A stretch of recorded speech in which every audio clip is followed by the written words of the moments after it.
Les règles sont relativement simples et il existe manifestement un modèle belge qui ressemble très fort à celui des Pays-Bas et qui confie au médecin la mission d'évaluer une demande d'euthanasie. Et à ce médecin sera dévolu aussi le rôle d'accompagnement et de réalisation du dernier acte.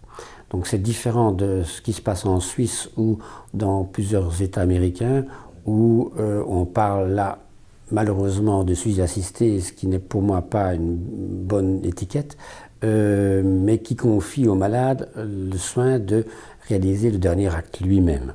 Donc en Belgique, la loi a autorisé le patient à faire une demande. Ce n'est pas un droit créant, ce n'est pas un droit d'avoir une euthanasie, mais c'est un droit de pouvoir le demander. Et cette demande doit être critiquée par un professionnel de santé, qui est un médecin, et qui doit évaluer donc cette demande sur base des conditions que la loi a fixées pour qu'elle puisse être acceptée.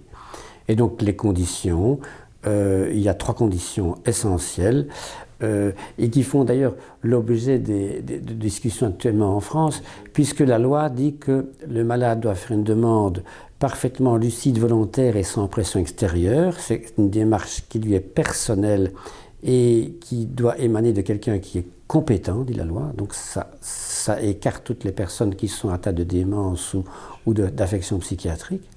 Cette demande, elle doit être justifiée par une souffrance insupportable, constante, inapaisable, physique et ou psychique.